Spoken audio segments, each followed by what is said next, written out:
Hi வணக்கம். உங்கள் ஆனந்த கண்மணி. ஆனந்த நாவல் கீதம் சேனலை கேட்குறவங்க எல்லோரும் மறக்காமல் சப்ஸ்கிரைப் பண்ணிவிடுங்க. லைக் பண்ணுங்கள், கமெண்ட் பண்ணுங்கள், ஷேர் பண்ணுங்கள். வாங்க நாம் இப்போ கதை கேட்க போகலாமா? சுபலதாவின் கனவுக்குள் காவல் இருப்பேன் அத்தியாயம் 3. அரசு அலுவலகம். இன்று ஒரு பெரிய அரசாங்க மேம்பாலம் அமைக்கும் பணிக்கான டெண்டர் விடப்படுகிறது. இந்த மாவட்டத்தில், அதுவும் இந்த சுற்று வட்டாரத்தில் உள்ள அத்தனை கம்பெனிகளும் அதற்காக முயற்சி எடுத்தார்கள். என்னதான் அவர்கள் பெரும் முயற்சி எடுத்தாலும் நம்பிக்கை இல்லை. இது வாடிக்கைதானே. ஒவ்வொரு பெரிய ப்ராஜெக்ட் வரும்போதெல்லாம் இப்படி அவர்கள் முயற்சி செய்வது வழக்கம்தான். அதே மாதிரி பெரிய டெண்டர் எல்லாம் அவனுக்கே போவதும் வழக்கம்தான். பல பேர் இதனால் இந்த மாதிரி பெரிய ப்ராஜெக்ட் வந்தால் அதற்கு வரமாட்டார்கள். எப்படியும் அந்த ப்ராஜெக்ட் அவன் கைக்குத்தான் போகும். அதற்கு எதற்காக ஒவ்வொரு முறையும் அரசாங்க அதிகாரிகளுக்கு நாம கொட்டி கொடுக்கணும்? நான் 1 லட்சம் கொடுத்தால் அவன் 2 லட்சம் கொடுப்பான். இந்த அதிகாரிகள் என்னை மாதிரி 4 பேர்கிட்ட ஒவ்வொரு லட்சம் வாங்கிக்கிட்டு லம்பா அவன்கிட்ட 2 லட்சம் வாங்கிக்கிட்டு கொடுத்துருவானுங்க. அதுக்கு எதுக்குங்க நாம் தண்டமாக செலவு பண்ணணும் என்று விட்டு விடுவார்கள். ஒரு சிலர், என்ன அவன் மட்டுமே ஒவ்வொரு தடவையும் ஜெயிக்கிறது, இந்த முறை கண்டிப்பாக எனக்குத்தான் என்று பல உள்ளடி வேலை பார்த்து காத்து கொண்டு இருப்பார்கள். அப்படிப்பட்டவர்களில் முதன்மையானவன்தான் இந்த வருணேஸ்வரன் என்ற வருண். இவன் இந்த பகுதியில் பல கான்ட்ராக்டுகளை எடுத்து நடத்தி வருகிறான். அவனும் அவன் தம்பி அருணும் இன்று நடக்கும் இந்த அரசாங்க டெண்டருக்கு வந்திருக்கிறார்கள். கூட்டம் நிரம்பி வழிந்தது. எல்லாரும் டெண்டருக்கு அப்ளை பண்ணினவங்க இல்லை. என்ன நடக்குது என்று வேடிக்கை பார்க்க வந்த சின்ன சின்ன கான்ட்ராக்டர்கள்.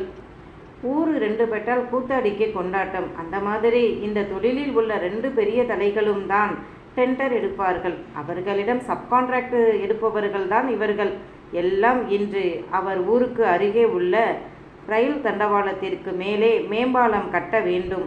அதுவும் 2 மேம்பாலங்கள். 6 மாதத்திற்கு முன்புதான் முதல் மேம்பாலத்திற்கான டெண்டர் விடப்பட்டது. அது எம்எஸ் பில்டர்ஸுக்கு தான் சென்றது. 6 மாதமாக வேலை நடந்து கொண்டு இருக்கு. அந்த ரயில் பாதை வேறு ஒரு நகரத்தின் வழியே செல்கிறது. ரயில் வரும்போதும் போகும்போதும் கேட் போடுவதால் அந்த பகுதியில் உள்ள மக்கள் சரியான நேரத்திற்கு வேலைக்கு செல்லவோ பள்ளி கல்லூரிகளுக்கு செல்லவோ முடியலை.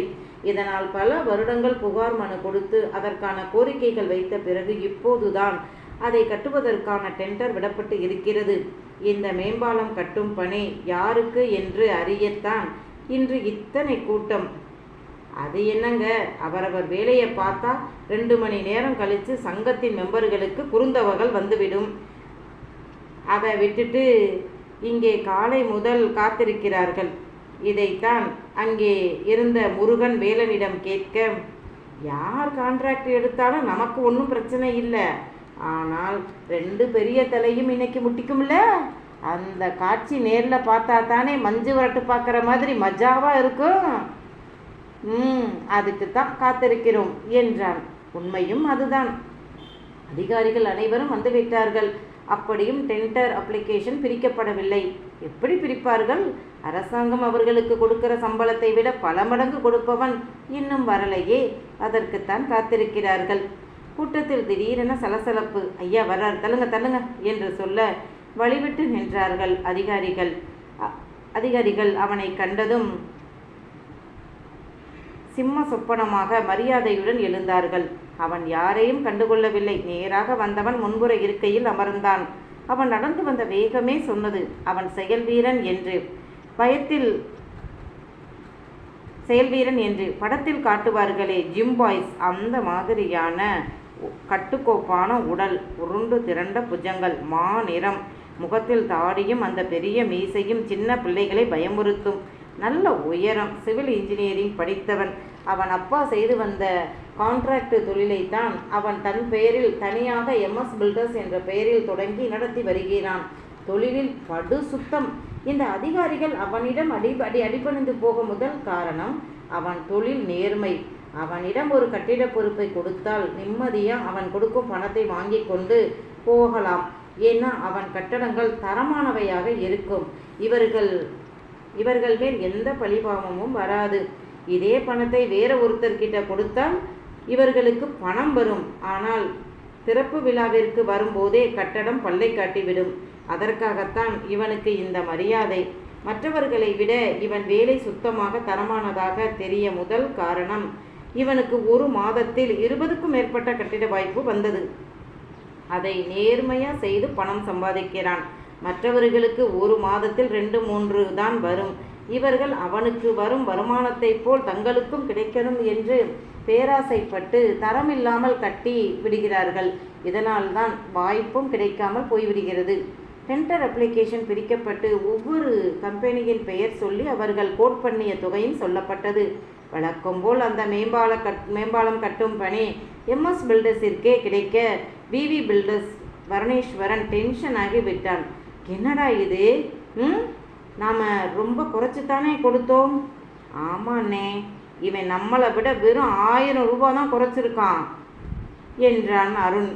போச்சு 2 பெரிய மேம்பாலம் கட்டி முடிக்க 5 வருஷமாவது ஆகும், எல்லாம் போச்சு என்று உரிமையவன் பார்க்க டெண்டரில் கையெழுத்து போட்டுக்கொண்டு இருந்தான் அவன் பெயர் சித்தார்த்தன். இந்த வருணேஸ்வரனுக்கு ஒன்று விட்ட பங்காளி, ஒரே ஊர்தான். சித்தார்த்தை விட 3-4 வயது சின்னவன். இவனும் ஓரளவு தொழிலில் வளர்ந்து விட்டான். ஆனால் சித்தார்த்தை கீழே தள்ளி அவன் முன்னேற நினைக்கிறான், முடியலை. அதற்காக அவனும் பல தகிடு தத்தங்கள் செய்து பார்க்கிறான், முடியலை. அந்த கோபம், ஆத்திரம் சித்தார்த்த மேல் பழிவெறியாக மாறியது. என்றாவது ஒரு நாள் நான் உன்னை தோற்கடித்து காட்டுவேன் என்று சபதம் எடுத்துக்கொண்டவன் வருண் எழுந்த வேகத்தில் அந்த சேர் பின்னோக்கி பறந்தது. சித்தார்த் அரசு கோப்புகளில் கையெழுத்து போட்டுவிட்டு தன் கூலர்ஸை எடுத்து மாட்டிக்கொண்டு வெளியேற அவன் தம்பி தஸ்வின் உடன் சென்றான். ஆத்திரத்தில் அறிவிழந்த வருண் அவன் அருகே சென்றவன், என்ன பங்காளி, ஜெயிச்சிட்டோம்னு மெத்தப்பா போறீங்களோ? போ, உனக்கு எதுக்கு இந்த தொழிலும் பணமும்? நீயே ஒண்டிக்கட்ட, கட்டினவளை வச்சு வாழ துப்புல்ல. போடா, நீயும் வேணாம் ஒன்றும் வேணாம்னு உன் மூஞ்சியிலேயே தூக்கி அடிச்சுட்டு போயிட்டா. இதில் வேற இது காதல் கல்யாணம் வேற. உனக்கு என்ன பொண்டாட்டியா பிள்ளையா யார் இருக்கா? 24 மணி நேரமும் நீ பொழுதுபோக வேலை பார்த்து தான் ஆகணும். நாங்கள் எல்லாம் குடும்பஸ்தன், பொண்டாட்டி பிள்ளைன்னு செழிப்பாக வாழ்கிறவனுங்க. உன் குடும்பத்துக்கே 2 பொண்டாட்டி யோகம், உனக்கு அது கூட இல்லை. நல்லா சம்பாதி. இதோ உன் பக்கத்தில் நாயா உன் கூட அலையிறானே, இவன் பொண்டாட்டி பிள்ளைக்குத்தான் யோகம். ஒருவேளை உண்மையும் என்று தொடங்க அவன் முகத்தில் இரும்பு குண்டாய் மோதியது அவன் கைகள். ஆம், சித்தார்த்தன் தான் அடித்து இருந்தான். இதுவரை அவனை குறை சொன்ன போது வாயை மூடிக்கொண்டு பல்லை கடித்து பொறுத்து கொண்டவன் வீட்டு பெண் பிள்ளைகளை பேசவும் அடித்தே விட்டான். எப்பவும் தள்ளுமுள்ளுகளையே பார்த்த அந்த கூட்டம் அன்று கைகலப்பு வரை போகவும் சற்று பின்வாங்கியது. சித்தார்த்தன் முரடன் தான். நல்லவனுக்கு ரொம்ப நல்லவன், கெட்டவனுக்கு ரொம்ப கெட்டவன். வேலையாட்களை மதித்து தரமாய் நடத்துவான். குற்றம் குறை இருந்தால் கூட அதட்டுவதோடு விட்டுவிடுவான். ஆனால் துரோகம் செய்கிறான் என்றால் ஒரு நாளும் மன்னிக்க மாட்டான். அடித்து துவம்சம் செய்து விடுவான். இதோ வருண் அடி வாங்கியும் ஆத்திரத்தில் கத்தினான், புல்ல பெத்துக்க துப்புல்லாதவன், சம்பாதிச்சு என்னடா பண்ண போற? உனக்கென்னடா அதை பற்றி என்று சித்தார்த் மேலும் அடிக்க அருண் தன் அண்ணனை இழுத்து கொண்டு போனான்.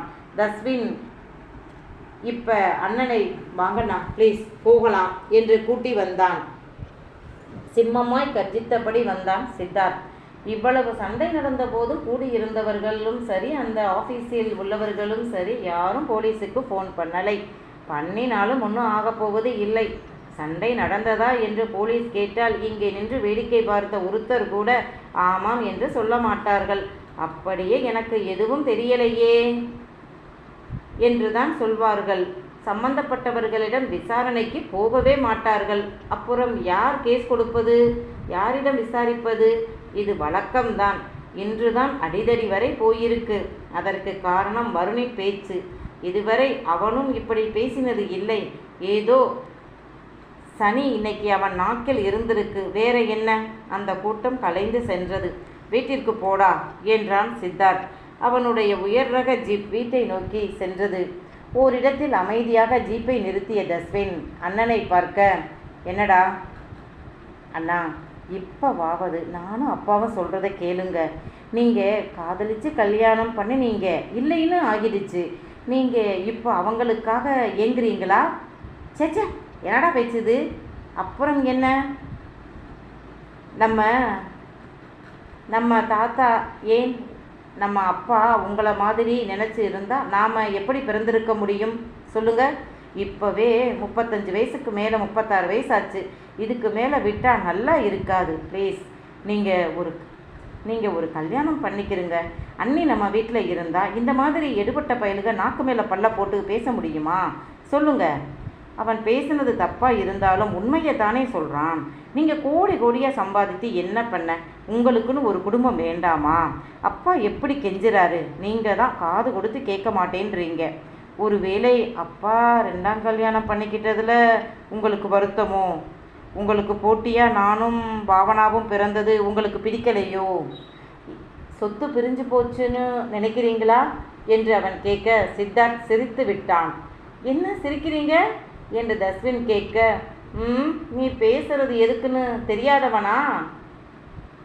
கோபப்படலாம். கோபப்படாம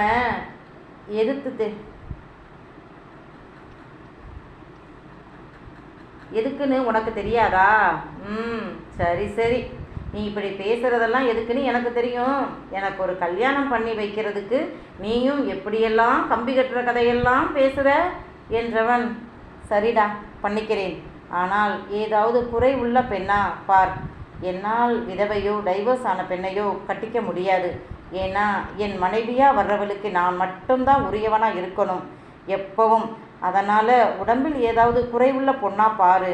ஆனால் குழந்தை பிறக்க எந்த தடையும் இருக்கக்கூடாது என்றான். அண்ணன் திருமணத்திற்கு ஒத்துக்கொண்டதே பெரிய விஷயம்தான். அந்த சந்தோஷத்தில் அவனுக்கு கைகால் ஓடலை சமாளித்து கொண்டு ஜீப்பை ஓட்டினான். பொதுவாக யாரையும் தன் ஜீப்பை ஓட்ட விடமாட்டான் சித்தார்த். வெகு சில சமயங்களில் சித்தார்த் இந்த மாதிரி கோபமாக இருக்கும் நேரம்தான் தம்பியை ஓட்ட விடுவான். தன் கோபத்தால் எதிரே வண்டி ஓட்டி கொண்டு வரும் அப்பாவிகள் பாதிக்கப்படக்கூடாது என்றுதான் விடுவான். அந்த ஊரின் பெரிய புள்ளிதான் முருகவேல். அவருடைய தாத்தாவும் வர்ணேஸ்வரன் தாத்தாவும் அண்ணன் தம்பிகள். முருகவேல் தன் அக்கா மகளைத்தான் திருமணம் செய்து கொண்டார். வேலம்மாள் கொஞ்சம் பூஞ்சையான உடம்பு. அடிக்கடி அவருக்கு உடம்பு சரியில்லாமல் போகும். மூத்த மகன் சித்தார்த்து அதன் பிறந்த பிறகு குழந்தை வேண்டாம் என்று அவர் சொல்லியும் கேட்காமல் வேலம்மாள் பிள்ளை உண்டாக பிரசவத்தில் இறந்து போனார். பிறந்த குழந்தையை வைத்துக்கொண்டு 2 வயது மகனுடன் அவர் தனியாக நின்றார். அவர் அக்கா தன் மகள் இல்லை என்பதற்காக தம்பி வாழாமல் இருக்க வேண்டுமா என்று நினைத்து தம் உறவில் வசதி இல்லாத குடும்பமாக பார்த்து கல்யாணியை திருமணம் செய்து வைத்தார். பவானிக்கு 1 வயதாகும் போது கல்யாணி கர்ப்பமாகிவிட்டாள்.